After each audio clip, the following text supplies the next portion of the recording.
আসসালামু আলাইকুম। আওয়ামী লীগ আগামী নির্বাচনে অংশ নিতে পারবে কিনা, অথবা আওয়ামী লীগের যে অসংখ্য ভোটার সমর্থক রয়েছেন তারা ভোট দিতে পারবেন কিনা, সেই বিষয়কে কেন্দ্র করে বিবিসি নানান প্রশ্নে রীতিমতো আমাদের প্রধান উপদেষ্টা ডক্টর মোহাম্মদ ইউনূসকে নাজেহাল করে ছেড়েছে। প্রধান উপদেষ্টা যখন লন্ডন সফরে ছিলেন তখন বিবিসি একটা ইন্টারভিউ করেছিল, যেটি কয়েক খণ্ডে প্রকাশ করা হচ্ছে। এর আগে ব্রিটেনের প্রধানমন্ত্রী কিয়ার স্টারমার কেন তার সঙ্গে সাক্ষাৎ করলেন না, সময় দিলেন না, সে বিষয়ে নানান ধরনের প্রশ্ন করা হয়েছিল। রীতিমতো নাস্তানুবোধ হয়ে উঠেছিলেন প্রধান উপদেষ্টা। আওয়ামী লীগ প্রশ্নে বিবিসির সাংবাদিক রাজিনী বৈদ্যনাথন তাকে প্রশ্ন করছেন প্রধান উপদেষ্টাকে, যে আপনি বলছেন নির্বাচন যেন অন্তর্ভুক্তিমূলক বা অংশগ্রহণমূলক হয়, কিন্তু একটা সমালোচনা হচ্ছে যে আপনি আওয়ামী লীগকে, অর্থাৎ সাবেক প্রধানমন্ত্রী শেখ হাসিনার দল, সেটিকে নির্বাচনে অংশ নিতে দিতে চাচ্ছেন না কেন? প্রধান উপদেষ্টা যেটি বললেন খুব মজার বিষয়, তার এই ধরনের উত্তরে যদিও আমরা অভ্যস্ত হয়ে গেছি। তিনি সামনে নিয়ে আসলেন জাতিসংঘের আবাসিক প্রতিনিধিকে, তাকে রেফারেন্স দিয়ে বলছেন যে আওয়ামী লীগ না থাকলেও নির্বাচন অন্তর্ভুক্তিমূলক হবে কিনা। সম্প্রতি ঢাকায় জাতিসংঘের আবাসিক প্রতিনিধি খুব ভালোভাবে একটা ব্যাখ্যা দিয়েছেন। তিনি বলেছেন অন্তর্ভুক্তিমূলক মানে কোনো নির্দিষ্ট দল নয়, সব মানুষের অংশগ্রহণ। যতক্ষণ পর্যন্ত মানুষ ভোট দিতে পারছে ততক্ষণ এটা অন্তর্ভুক্তিমূলক। কি অদ্ভুত কথা! যে জাতিসংঘ এর আগে আগস্ট হত্যাকাণ্ড নিয়ে যে রিপোর্টটি দিয়েছিল, সেই রিপোর্টের কনক্লুশনে স্পষ্টভাবে বলেছে যে তারা সব কিছু বিচার চায়, কিন্তু রাজনৈতিক দল হিসেবে বা কোনো রাজনৈতিক সংগঠনকে নিষিদ্ধ করা হোক এটি তারা কোনোভাবেই চায় না। এমনকি জাতিসংঘের মানবাধিকার বিষয়ক হাই কমিশনের চেয়ারম্যান ভলতার তুর্ক সংস্থার 59তম অধিবেশনে এ মন্তব্য আবারও করলেন যে কোনো রাজনৈতিক দলকে নিষিদ্ধ করা মানে স্বাধীন মত প্রকাশকে সংকুচিত করা। বাংলাদেশের উদ্দেশ্যে স্পষ্ট করে বললেন। সেখানে তিনি জাতিসংঘের আবাসিক প্রতিনিধির এই বক্তব্য সামনে নিয়ে আসলেন। জাতিসংঘ ক্ষেত্র বিশেষ এখন কেন নির্বাচন চায় না, কেন অন্তর্ভুক্তিমূলক বা অংশগ্রহণমূলক নির্বাচনের ব্যাখ্যা এইভাবে দিচ্ছে, সেটা আমরা বুঝি।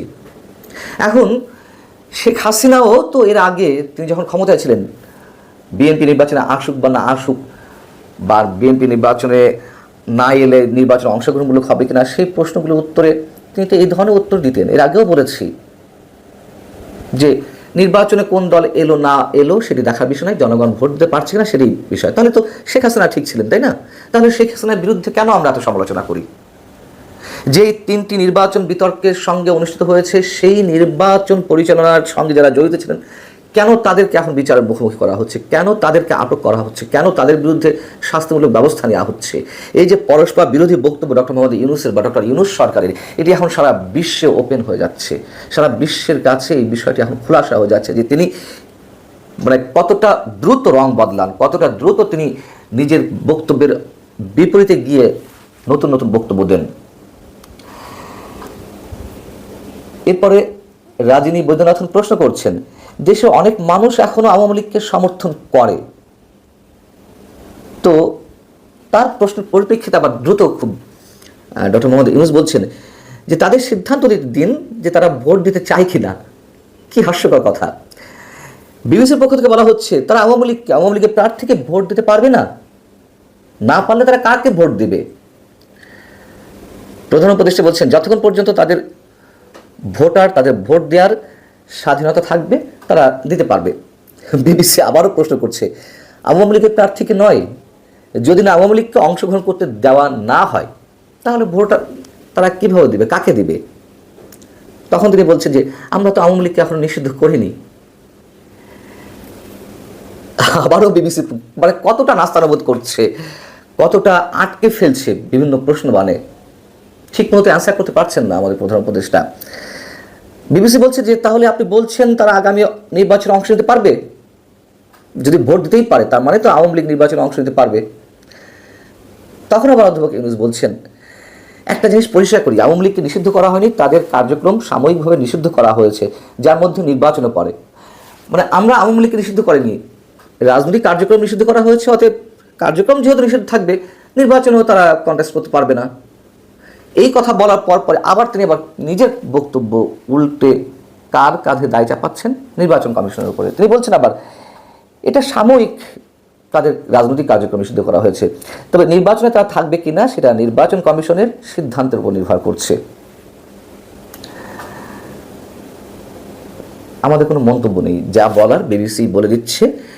মানে প্রশ্নের পর প্রশ্ন করে তারা নিজেরাও জানে যে বাংলাদেশের নির্বাহী প্রধান, সরকারি নির্বাহী প্রধান বা প্রধান উপদেষ্টা, তার নিজের কাছেও এই ধরনের কোনো সদুত্তর নেই।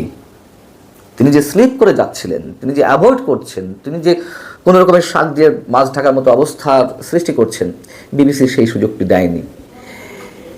এর আগে যেই অংশটুকু বেরিয়েছিল বিবিসি ইন্টারভিউয়ের, সেখানে ব্রিটেনের প্রধানমন্ত্রী কিয়ার স্টারমার কেন তার সাথে সাক্ষাৎ করলেন না, কিয়ার স্টারমারের দল লেবার পার্টির এমপি টিউলিপ সিদ্দিকী যে তার সঙ্গে দেখা করতে চেয়েছিলেন, কেন তিনি দেখা করলেন না, অনেক বিষয়ে প্রশ্ন করা হয়েছিল। তিনি সেখানেও জুৎসই কোনো জবাব দিতে পারেনি। কিয়ার স্টারমার কেন দেখা করেননি এর উত্তরে তিনি বলেছিলেন যে তিনি সম্ভবত ব্যস্ত আছেন। তো তিনি সম্ভবত ব্যস্ত আছেন, আবার প্রশ্ন করা হয়েছিল যে আপনারা দুজন তো সমমর্যাদার, আপনিও প্রধানমন্ত্রী পদমর্যাদার, তিনিও এই দেশের প্রধানমন্ত্রী। যখন একটা দেশের প্রধানমন্ত্রী দেখা করতে চাইছেন, তিনি দেখা করছেন না, এর কি কোনো সঠিক জবাব দিয়েছেন, ব্যাখ্যা দিয়েছেন? তিনি অ্যাভয়েড করে যাওয়ার চেষ্টা করছিলেন। একটু আগে বলেন ব্যস্ত, এরপরে বললেন যে মনে হয় দেয়নি। তিনি যে লন্ডন সফরে গিয়ে বিভিন্ন ক্ষেত্রে কতটা নাস্তানুবদ্ধ হয়েছেন সে বিষয়ে আমরা সবাই জানি। আবার সেখানে অবস্থা করাকালীন সময়ে আর এক আন্তর্জাতিক গণমাধ্যম স্কাই নিউজ তার একটি ইন্টারভিউ নিয়েছিল। সেখানে তিনি মন্তব্য করেছিলেন যে I am the guy who is bringing people together, মানে তিনি পুরো জাতিকে ঐক্যবদ্ধ করছেন।